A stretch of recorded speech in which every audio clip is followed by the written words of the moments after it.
मेरी तरह तुम भी कभी प्यार करके देखो ना।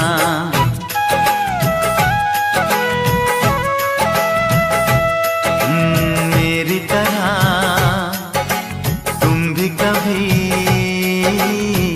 प्यार करके देखो ना।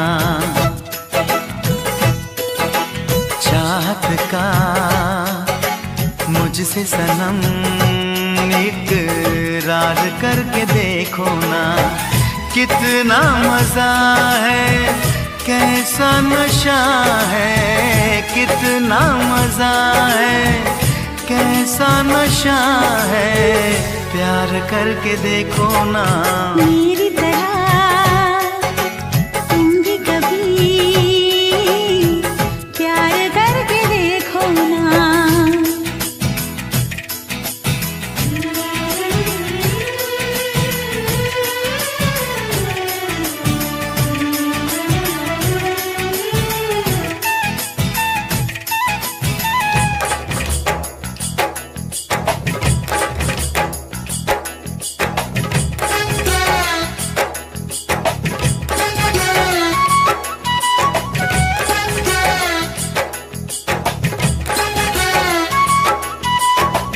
प्यार दिल का सपना है, प्यार तुझसे करना है। प्यार के रंगों से आज अपने दिल को रंगना है। आज तक जो कहना था आज तुझसे कहना है। दिल में अब छुपा ले तू, दिल में तेरे रहना है। दिल ने कहा है, दिल ने सुना है, दिल ने कहा है, दिल ने सुना है, प्यार करके देखो ना। मेरी तरह तुम भी कभी प्यार करके देखो ना। चाहत का मुझसे सनम इकरार करके देखो ना।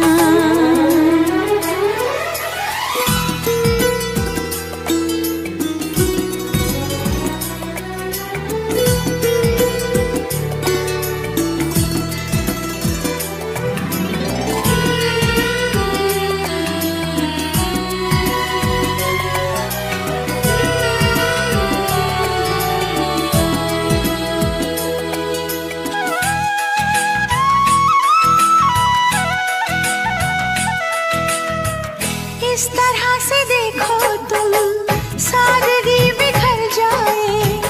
आज मेरी आंखों से बेखुदी बिखर जाए। चांद जैसे मुखड़े पर चांदनी बिखर जाए। जिंदगी के चेहरे पर आशिकी बिखर जाए। तुमको पता है कितनी वफा है, तुमको पता है कितनी वफा है, प्यार करके देखो ना। मेरी तरह तुम भी कभी प्यार करके देखो ना। चाहत का मुझसे सनम इकरार करके देखो ना। कितना मजा है, कैसा नशा है, कितना मजा है, कैसा नशा है, प्यार करके देखो ना।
तुझे अपना समझने वाला एक दिल है, एक दिल है, एक दिल ही तो है। मेरा दिल है, मेरा दिल है, मेरा दिल ही तो है।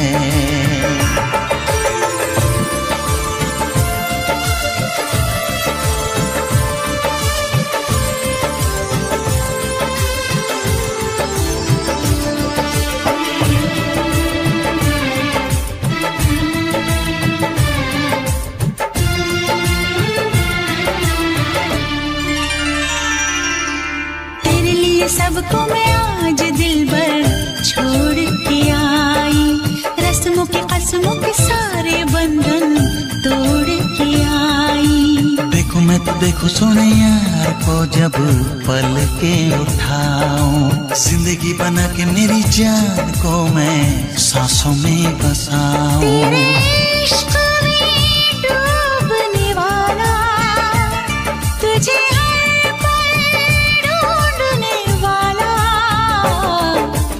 दिल है, एक दिल है, एक दिल ही तो है। मेरा दिल है, मेरा दिल है, मेरा दिल ही तो है।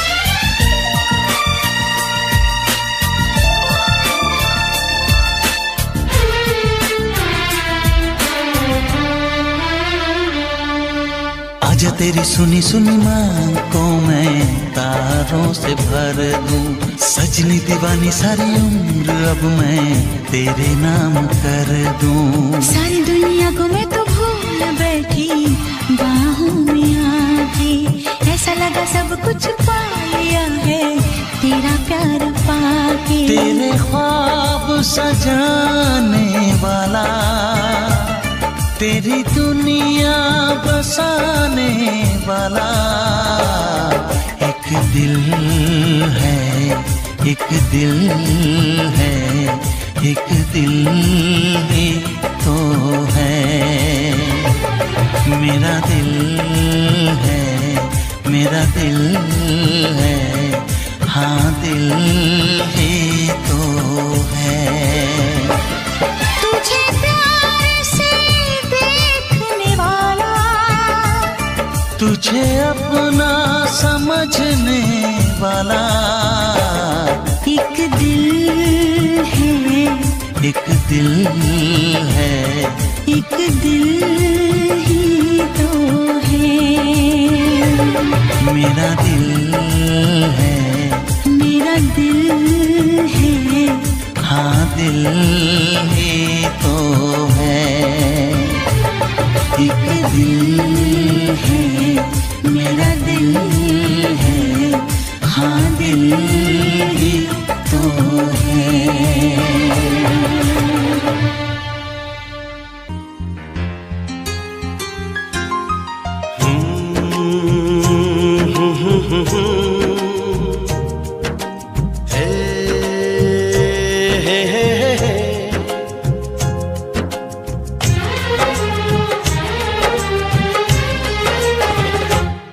हमें तुमसे हुआ है प्यार, हम क्या करें। हमें तुमसे हुआ है प्यार, हम क्या करें। आप ही बताएं हम क्या करें। आपसे भी हंसी है आपकी ये अदाएं, हम इस अदा पे क्यों ना मरे। तुम्हें हमसे हुआ है प्यार, हम क्या करें। तुम्हें हमसे हुआ है प्यार, हम क्या करें। आप ही बताएं हम क्या करें। आपसे भी हंसी है आपकी ये अदाएं, इस अदा पे क्यों न मरे। हमें तुमसे हुआ है प्यार, हम क्या करें आप ही बताएं, हम क्या करें।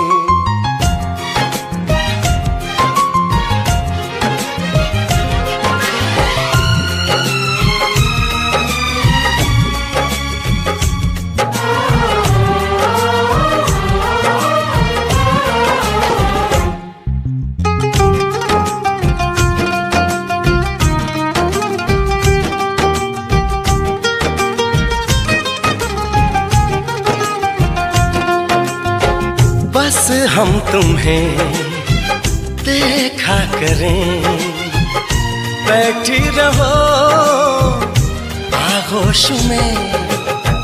ऐसी भी क्या दीवानगी, बिल्कुल नहीं हो तुम होश में। जाने मन जान जाना, छोड़िए भी सताना। हम इस जलन में कब तक जले। तुम्हें हमसे हुआ है प्यार, हम क्या करें आप ही बताएं, हम क्या करें। हमें तुमसे हुआ है प्यार, हम क्या करें आप ही बताएं, हम क्या करें।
साथियों, आज आप सबको जन्माष्टमी के पर्व की बहुत बहुत बधाइयाँ। आज हमारे नंद किशोर का जन्मदिन है। माखन चोर नंद किशोर का जन्मदिन हम मनाने जा रहे हैं। और happy Krishna Janmashtami to all of you. भगवान कृष्ण आप सब पे कृपा बनाए रखें और आप सबकी जल्दी से ही सरकारी नौकरी लग जाए। तो चलते हैं इसी अच्छी शुरुआत के साथ अपने आगे की थ्योरी क्लास में बढ़ते हैं। तो बेटा हमारा टारगेट बैच शुरू हो चुका है, ये सबकी इंफॉर्मेशन आपको है। तो टारगेट बैच में जिसने भी लेना है वो जल्द से जल्द ज्वाइन कीजिए, क्योंकि अब हमारी 2-3 जो डेमो क्लास है वो हो चुकी है, आप सबको अंदाज़ा हो गया होगा। सो एंग्लो सेक्शन में तक हमने पिछली क्लास में कवर किया है थ्योरी क्लास में हमारी, और हम आपको देने जा रहे हैं टेस्ट सीरीज़ के अंदर बेटा। इसमें test series, theory class, class notes and chapter wise test, ये सब इस बैच में इंक्लूडेड होगा। टेस्ट सीरीज़ भी आप अटेम्प्ट करेंगे, थ्योरी क्लास भी रहेगी, नोट्स भी आपको मिलेंगे एंड चैप्टर वाइज टेस्ट भी होगा। सो जल्दी से ये बैच में आप ज्वाइन कर सकते हैं, क्योंकि अभी स्टार्टिंग है इस बैच की, ये टारगेट बैच है हमारा। चलते हैं आज की अपनी थ्योरी क्लास की तरफ।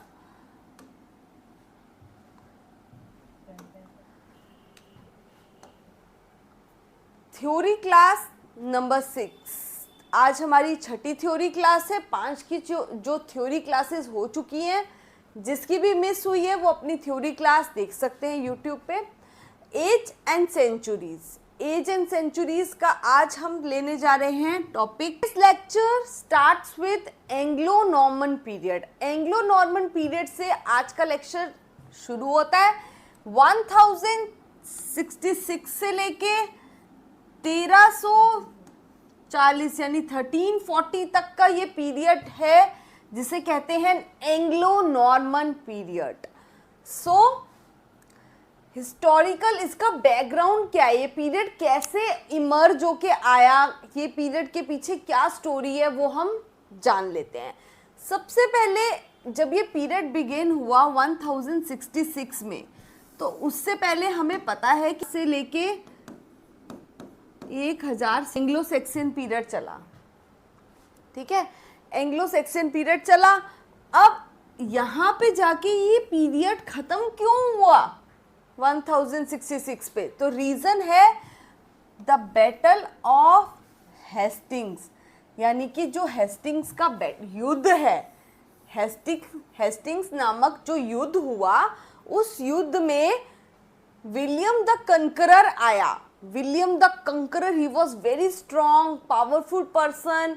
वो आया कहाँ से? फ्रांस से।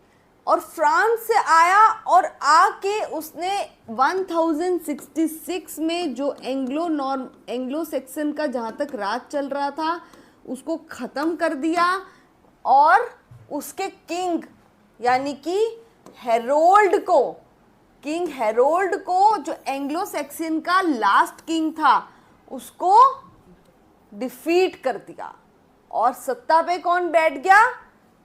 आफ्टर द युद्ध के बाद सत्ता पे बैठ गए विलियम द कंकरर। वो वैसे ही कंकरर है उनके नाम में, और वो वैसे भी कंकर उन्होंने कर लिया। And this age is called middle age. अब जो ये एज शुरू हुई 1066 टू 1340 तक, इस एज को कहा गया मिडल एज। ठीक है, मिडल एज कहा गया इस एज को। And also the English literature before Chaucer, इसको ये भी नाम दिया गया क्योंकि 1340 में आ जाते हैं हमारे चौसर, तो इसको नाम दिया गया the age before Chaucer, English literature before Chaucer. सारे इंपॉर्टेंट पॉइंट्स डिस्कस हो गए हैं कि किस तरीके से एमर्जेंस हुई, एंग्लो सेक्सन पीरियड ख़त्म हुआ। 1066 में बैटल ऑफ हेस्टिंग्स हुआ, उसमें विलियम द कंकरर ने, जो कि फ्रांस से आए थे, नॉर्मैंडी से, उन्होंने हराया किसको? हेरोल्ड को। And finally in 1066 Anglo Norman period started. अब आते हैं लैंग्वेज पे। इस टाइम पीरियड में एंग्लो सेक्सन टाइम पीरियड में जो लैंग्वेज चल रही थी वो कैसे चेंज होती है एंग्लो नॉर्मन पीरियड में, ये जानना बहुत ही ज़रूरी है। सो लैंग्वेज शिफ्ट कैसे आता है? Old English blended with Norman French. So इस टाइम पीरियड में क्या होता है, जो ओल्ड इंग्लिश हमारे पास थी उसका ब्लेंड हो जाता है, ब्लेंडिंग हो जाती है, मिक्सिंग हो जाती है किसके साथ? नॉर्मन फ्रेंच के साथ। क्योंकि नॉर्मन्स जब आए वो अपनी लैंग्वेज फ्रांस से लेके आए और उनकी लैंग्वेज क्या थी? फ्रेंच। तो फ्रेंच का ब्लेंड हो जाता है ओल्ड इंग्लिश के साथ। सो जो इंग्लिश एंग्लो सेक्सन पीरियड में बनी हुई थी, चल रही थी, उस इंग्लिश के साथ फ्रेंच का ब्लेंड हो गया, नॉर्मन फ्रेंच का, and it becomes emergence of middle English. तो इस इंग्लिश को कहा गया मिडल टाइम पीरियड की English, middle English. Now at this time period trilingual culture was in tradition. Trilingual culture means कि 3 तरीके के कल्चर फॉलो किए जा रहे थे उस समय पे, तो ट्राइलिंगुअल कहते हैं उसको। ट्राइलिंगुअल कल्चर का सिस्टम था इस समय एंग्लो नॉर्मन के टाइम पीरियड पे। कैसे? क्योंकि जो लैटिन भाषा है वो चर्च में यूज़ हो रही थी, स्कूल्स में यूज़ हो रही थी काफ़ी ज़्यादा, Latin language, because Latin was a very cultured language. वो किसकी लैंग्वेज थी? लैटिन, रोमन्स की। याद है कुछ मैंने पढ़ाया था, रोमन्स जो बहुत ही ज़्यादा सिविलाइज्ड थे, बहुत ज़्यादा पीसफुल पीपल थे, इसलिए उनकी लैंग्वेज भी बहुत ज़्यादा सिविलाइज्ड लैंग्वेज थी। That's why it is being used in the church, church में यूज़ होती थी एंड स्कॉलरशिप में। Then after that French, French जो थी it is the language of Normans, ये नॉर्मन्स की लैंग्वेज थी फ्रेंच। और ये जो लैंग्वेज थी it is very typically legal terms से रिलेटेड लैंग्वेज थी, इसमें बहुत ज़्यादा लीगल टर्म्स यूज थी। That's why it is being used in the courts. ये फ्रेंच लैंग्वेज यूज़ होने लगी वहाँ के कोर्ट्स में और नोबेलिटी में। देन इंग्लिश, इंग्लिश जो ये सब मिक्सचर करके बनी, जर्मन लैंग्वेज का, लैटिन का, फ्रेंच का, so it is being used by the common folks. जो कॉमन लोग थे वो अपनी तरीके से इसको, इंग्लिश को जैसे भी यूज़ कर रहे थे, ब्लेंड करके यूज़ कर रहे थे। सो it is the language became the language of common people. Now feudal system, feudal system was introduced by the Normans, strong central monarchy, means कि monarchy क्या होता है? राजा का राज। so, इस समय strong central monarchy चल रही थी, यानी कि control of the king, totally जो है किंग का राज चल रहा था, लोगों की कॉमन गवर्नमेंट नहीं थी। So it is the rule of monarchy, monarchy चल रहा था। So when we talk about the literature of Anglo Norman period, तो लिटरेचर कैसी थी उस समय एंग्लो नॉर्मन पीरियड में? बेटा लिटरेचर में जर्नल कैरेक्टरिस्टिक्स की बात करें तो ओरल ट्रेडिशन से रिटन मैन्यूस्क्रिप्ट्स पे आ गए थे, यानी कि लिटरेचर में पहले ओरेचर थी, ओरल लिटरेचर थी, बट फिर कोई रिकॉर्ड्स नहीं हो पा रहे थे, कहीं भी प्रिजर्वेशन नहीं हो पा रही थी, यानी रख रखाव नहीं हो पा रहा था किसी भी तरीके से। हमारी जो लिटरेचर है उसका रख रखाव नहीं हो पा रहा था, क्योंकि ओरल फॉर्म में अगर है तो it is very difficult to preserve anything. So preservation के लिए it shifted to written manuscripts. Now it is being written in scripts form, अब ये स्क्रिप्ट्स फॉर्म में लिखी जाने लगी। प्रोज मोस्टली इन लैटिन, जो एसेज थे वो लैटिन भाषा में लिखे जाने लगे, क्योंकि लैटिन बहुत ही स्कॉलर्स की भाषा थी। मैंने अभी आपको बताया था चर्च में और स्कॉलर्स में यूज़ होती थी लैटिन भाषा, तो प्रोज और एसेज लिखे जाने लगे लैटिन भाषा में, पोएट्री लिखी जाने लगी फ्रेंच में एंड और in English. Heavy language, heavy French vocabulary was infused. Heavy जो फ्रेंच वोकेबलरी थी वो इन्फ्यूज्ड थी उस समय पे बहुत ज़्यादा, यानी कि वर्क पे फ्रेंच का, लैंग्वेज का बहुत ज़्यादा प्रभाव दिख रहा था। कैसे? क्योंकि जो नॉर्मन्स थे जिनका यहाँ राज चल रहा था वो फ्रांस से आए थे, और फ्रांस की लैंग्वेज कौन सी होती है बेटा? फ्रेंच। सो वोकेबलरी पे और इंग्लिश पे इन्फ्लुएंस किसका दिखेगा? फ्रेंच वर्ड्स का। So French was the language. Is this now themes, we talk about the themes. अब ये जो पोएट्री लिखी जा रही थी उनका थीम्स क्या था एसेस का, पोएट्री का? It was bravery, शिवेलरी means bravery, romance, romance यानी रोमांचक चीज़ें, एडवेंचरस चीज़ें लिखी जा रही थी। सो एडवेंचरस चीज़ें लिखी जा रही थी। एंड रिलीजन, धर्म से रिलेटेड, नैतिकता से related. Now when we talk about the genres, कि क्या यॉनरास कौन से थे इन सब चीज़ों के? सो यॉनरास थे क्रॉनिकल्स, यानी हिस्ट्री से रिलेटेड, रोमांसेस से रिलेटेड, रिलीजियस से रिलेटेड। रिलीजियस में क्या था? Hagiographies. Hagio means related to saint. So themes, उस समय थीम्स क्या थे? थीम्स पे मतलब किन चीज़ों पे राइटिंग्स में फोकस हो रहा था? यानी कि उस समय जब जब रिसेंटली युद्ध भी हुआ था, किसका? हेस्टिंग्स का, और विलियम कनकरर ने हराया था, तो एक ब्रेवरी का माहौल था। सो शिवेलरी यानी कि बहादुरी पे लिखा जा रहा था, एडवेंचरस चीज़ों पे लिखा जा रहा था। रिलीजन, धर्म और नैतिकता पे भी लिखा जा रहा था। अगर उस समय यॉनरास यानी कि उस समय की टेक्निक्स, थीम्स देखें, मेन उस समय क्या टेक्निक्स चल रही थी, कौन से यॉनरास थे, तो हिस्ट्रीज, क्रॉनिकल्स यानी हिस्ट्री, हिस्टोरिकल चीज़ों पे भी फोकस हो रहा था।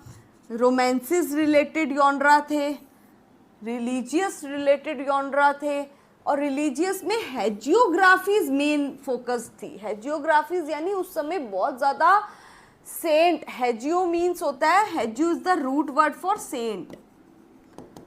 सो उस समय हेजियो यानी सेंट की लाइफ से रिलेटेड जो राइटिंग्स थी वो बहुत ज़्यादा फेमस हो रही थी। रिलीजन तो था, रिलीजन में क्या ज़्यादा पॉपुलर हो रहा था? रिलीजन के अंदर सेंट्स की लाइफ ज़्यादा फोकस्ड में थी। सो सेंट्स लाइफ। डायडेक्टिक राइटिंग्स यानी कि मॉरल राइटिंग्स, जो पहले मैंने डिस्कस किया था, मोरालिटी से रिलेटेड, ये सब चीज़ें यॉनरा में कवर्ड थी। अब चलते हैं स्टाइल की तरफ। सो शिफ्ट फ्रॉम एलिट्रेटिव वर्स, उस समय क्या आया? एक बहुत बड़ा शिफ्ट आया एलिट्रेटिव वर्स पे। पहले क्या था? जैसे kite, king,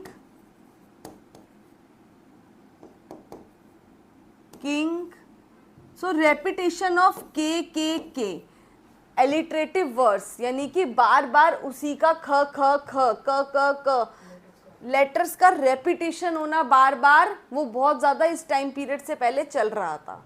so alliterative verse was very famous in the Anglo Saxon period.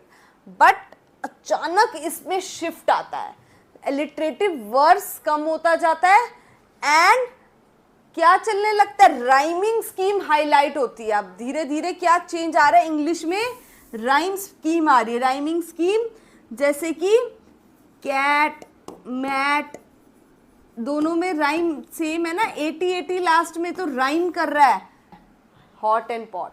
So rhyming scheme पे फोकस होने लगा था, राइम हो रहा था उस समय। एंड स्लेबिक मीटर्स, स्लेबल भी आ गए थे, इंट्रोड्यूस हो गए थे इस टाइम पीरियड में। Now we talk about the key figures and their works. Key figures और वर्क्स कौन कौन से मेन थे? की फिगर्स कौन से थे? जेफरी ऑफ मॉनमाउथ, एक व्यक्ति था बहुत फेमस, जेफरी ऑफ मॉनमाउथ, और हिस्टोरिया रीगम ब्रिटानिया, इनका वर्क क्या था? Historia Regum Britanniae. So regum, reg is the root word for king, ये रूट वर्ड होता है किंग के लिए, reg. And history of king of Britain, तो क्या बना? History of king of Britain, वही आगे लिखा है एक्सप्लेनेशन में, history of the kings of the Britain, introducing legendary British king Arthur. और इंट्रोड्यूस किसको करा गया था इस वर्क में? By Geoffrey of Monmouth, introducing the legendary king. कौन से किंग को इंट्रोड्यूस किया गया? ब्रिटिश किंग अर्थर को। British king Arthur is being introduced in this work. Then second important figure was Geoffrey of Monmouth के बाद वेस एंड लेमैन। ये तीनों तो सुपर इम्पॉर्टेंट है, ज़्यादातर इन तीनों वर्क के बारे में ही, इन तीनों की फिगर्स, इम्पॉर्टेंट एमिनेंट पर्सनैलिटीज़ के बारे में ही पूछा जाता है। बाकी लास्ट भी मैं आपको बताऊंगी, but these three are very important. Wace क्या था? रोमन डी ब्रूट वेस का। And this work was adaptation of Geoffrey's work, ये जेफरीज के वर्क का एडेप्टेशन था। French verse chronicle, Anglo Norman chronicle. So it was an Anglo Norman chronicle work and also French verse of chronicle, यानी French की जो history थी उसमें से ये वर्क लिया गया। It was the adaptation of Geoffrey's work. Then comes Layamon. Layamon का वर्क था Brut. Brut was early middle English verse chronicle adaptation of Wace work. अब इन्होंने अडेप्ट किया जेफरी का वर्क, जेफरी ऑफ मॉनमाउथ का, और जो ये लेमैन थे इन्होंने कहीं ना कहीं एडेप्टेशन ली, किससे? Through the Wace. वेस से एडेप्टेशन ली लेमैन ने। Early middle English verse chronicle adaptation of Wace work, Wace के वर्क से एडेप्टेशन ली इन्होंने। Then last is Orm. Ormulum religious verse in Middle English. So ये एक रिलीजियस वर्क था Ormulum, which was the verse यानी poetry in Middle English period.